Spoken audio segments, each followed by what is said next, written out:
Halina, susi ni David, binubuksan mo ang langit upang kami ay masagip. Hallelujah, hallelujah.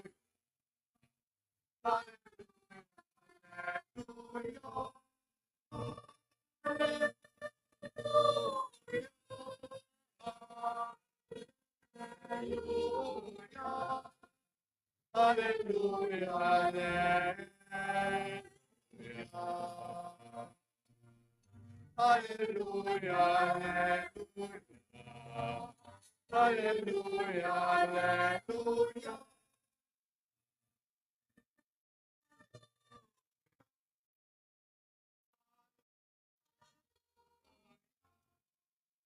Hallelujah, hallelujah.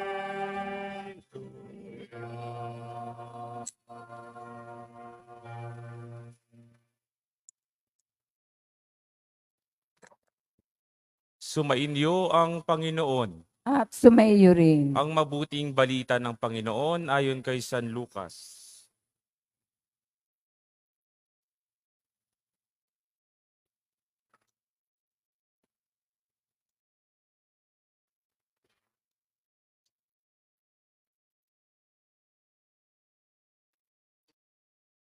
Nang ika-6 na buwan na ng pagdadalang tao ni Elizabeth, ang Anghel Gabriel ay sinugo ng Diyos sa Nazaret, Galilea, sa isang dalaga na ang pangalay Maria. Siya'y nakatakdang ikasal kay Jose, isang lalaki buhat sa lipi ni Haring David. Paglapit ng anghel sa kinaroroonan ng dalaga, binati niya ito. Matuwa ka, ikaw ay kalugod-lugod sa Diyos, wika niya. Tumaas sa iyo ang Panginoon. Nagulumihanan si Maria sa gayong pangungusap at inisip niyang mabuti kung ano ang kahulugan niyon. Kaya't sinabi sa kanya ng anghel, "Huwag kang matakot, Maria, sapagkat kinalulugdan ka ng Diyos. Makinig ka. Ikaw ay maglilihi at manganganak ng isang lalaki at siya'y tatawagin mong Jesus. Magiging dakila siya at tatawaging anak ng kataas-taasan. Ibibigay sa kanya ng Panginoong Diyos ang trono ng kanyang amang si David. Maghahari siya sa angkan ni Jacob magpakailanman at ang kanyang paghahari ay walang hanggan." "Paanong mangyayari ito gayong ako'y dalaga?" tanong ni Maria. Sumagot ang anghel, "Bababa sa iyo ang Espiritu Santo at lililiman ka ng kapangyarihan ng kataas-taasan. Kaya't banal ang ipanganganak mo at tatawaging anak ng Diyos. Natatandaan mo bang iyong kamag-anak na si Elizabeth? Alam ng lahat na siya'y baog. Ngunit naglihi siya sa kabila ng kanyang katandaan. At ngayoy ika-6 na buwan na ng kanyang pagdadalang tao, sapagkat walang hindi mapangyayari ang Diyos." Sumagot si Maria, "Ako'y alipin ng Panginoon. Mangyari sa akin ang iyong sinabi." At nilisan siya ng anghel. Mga kapatid, ang mabuting balita ng Panginoon. Pinupuri ka namin, Panginoong Hesukristo.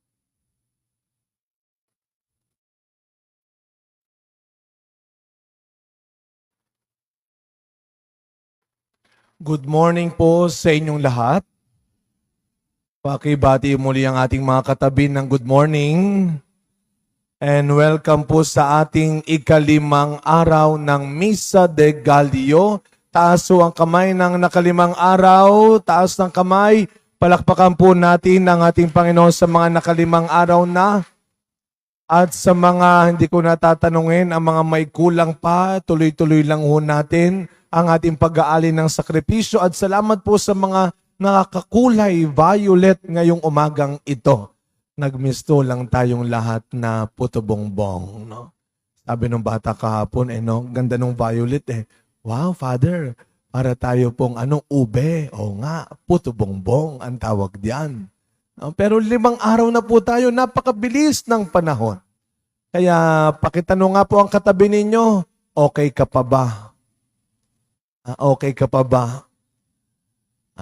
Alam mo ninyo, yung tanong na yan sa ating mga Pilipino, napakabilis itanong at napakadaling sagutin. Pag tinanong ka, okay ka lang ba? Okay lang. Okay lang. Naalala ko ho, dahil ito ay taon-taon kong ikinukwento ito. Meron no akong karanasan. Kapag po magpapasko, di ba, ang ginagawa ho natin ay meron tayong reunion. Nagre-reunion ba kayo? Kahit na simple lang, no? Pero alam nyo, ang Pasko talaga ay tungkol sa pamilya. Ang Pasko ay tungkol sa pamilya. Sapagkat ang Pasko ay ang unang gabi ng banal na pamilya ni Jesus, Maria at Jose. Kaya kadalasan po, malimit. Ang Pasko po ay pagsasama-sama muli ng bawat pamilya. At kami ho, kadalasan pag sinabing family reunion, paano tayo naghahanda? Toka-toka. Ginagawa nyo ba yon? O ikaw magdala nito, ikaw nang bahala dito. Kami po noon sa aming pamilya, pag nagre-reunion, abay madali. Lahat pwede naming dalhin. Puwera lang ang isa. Lahat pwede naming dalhin. Puwera lang, spaghetti. Dahil meron kaming tita na siya lamang ang pwedeng magdala ng spaghetti. At hindi pa natatapos doon. Pag dinala niya ang spaghetti, anong gagawin niya? Siya ang maglalagay sa plato namin isa-isa. At pagkatapos ilagay sa plato namin, hindi pa natatapos. May Q&A pa. Tatanungin niya kami. Sabi sa lola ko, Ma, masarap ba? Sabi ng lola ko naman, ang paboritong sagot natin. Sabi ng lola ko, okay lang. Binigay yung nanay ko, ate, masarap ba? Sabi naman ng nanay ko, okay lang. Tinanong ako, Father, masarap po ba? Sabi ko, okay lang po. Hindi lang ko namin masabi sa kanyang, napaka-asim ng spaghetti niya.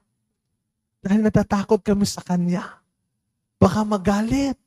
Kaya ang ginagawa na lang namin, subo, lunok, inom. Subo, lunok, inom. Ganun na lang. Para hindi magalit.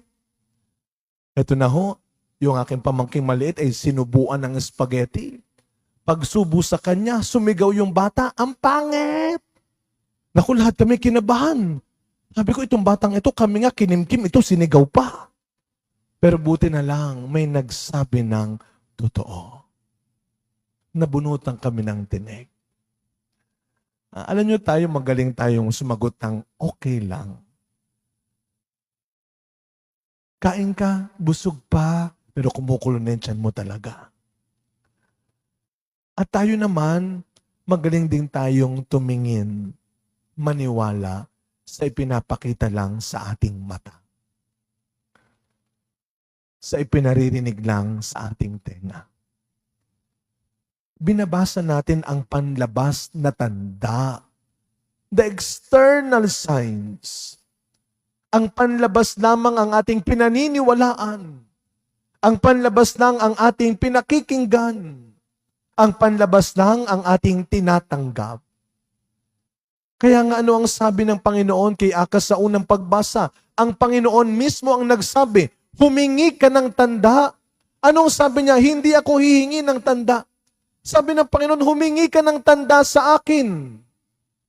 Ano pong ibig sabihin nito? Di ba sa isang ebanghelyo ni Kristo, siya mismo ang nagsabing, no sign will be given. Pero ngayon ang Panginoong Diyos ang nagsasabi, humingi ka ng tanda. Ang ibig sabihin ng Panginoon, humingi ka ng tanda sa akin. Huwag kung saan-saan. Huwag kung kani-kanino kang nakikinig. Huwag kung saan-saan kang tumitingin lang at yun ang pinaniniwalaan mo. Sa akin ka humingi ng tanda. Dahil kapag tayo ay laging humihingi lang ng tanda sa nakikita ng mata, sa naririnig ng ating tenga, 99% hindi lang germs yun. Pwede ka ring magkamali. At pwede ka nilang gawing mali. Kaya ano ang paalala ng Panginoon sa atin ngayong umaga? Sa akin kayo humingi ng tanda. Maging tulad tayo ni Maria. Ang araw na ito ay ang huli at pangatlong beses na ang Anghel Gabriel ay dumalaw at nagpahayag ng dakilang plano ng Diyos. Si Anghel Gabriel ang binigay na tanda ng Diyos kay Maria. At kapag ang Diyos ang nagbigay ng palatandaan, hindi siya titigil hanggat hindi ka naniniwala. Kaya katulad ni Maria, itong hilingin natin sa Panginoon. Kung marami tayong hindi maunawaan sa buhay natin ngayon, kung marami tayong hindi maintindihan sa nangyayari ngayon, then huwag kang tumawag, huwag kang mag-text, huwag kang manghingi ng haka-haka ng iba. Huwag kang laging nakikinig lamang sa binubulong, dinidikta at ikinakalat ng iba.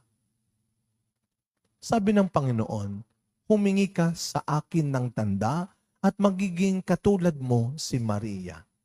Sa huli, ang paniniwalaan natin ay hindi lang ang sinabi ng iba at hindi lang ang nakita mo, kundi ang gusto ng Diyos. At masasabi rin natin, in the end, if we will always desire to see and to hear the will of God, then like Mary, ang lagi lang natin sasabihin, Panginoon, ikaw na po ang bahala. Let your will be done. Sapagkat nakikita mo at nalalaman mo kung ano ang mabuti at tama para sa akin. Mag-iingat po tayo sa pagpapatuloy ng misa natin. Balikan natin sa taon na ito ang maraming beses na nanghusga tayo dahil sa nakita lang ng ating mata, dahil lang sa narinig ng ating tenga.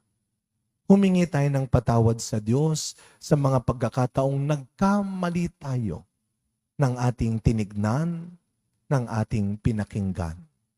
At sa bagong taon na darating, nawa, katulad ni Maria, lagi nating masabi ang katagang Panginoon, mangyari nawa ang kalooban mo, hindi ang sa akin. Amen.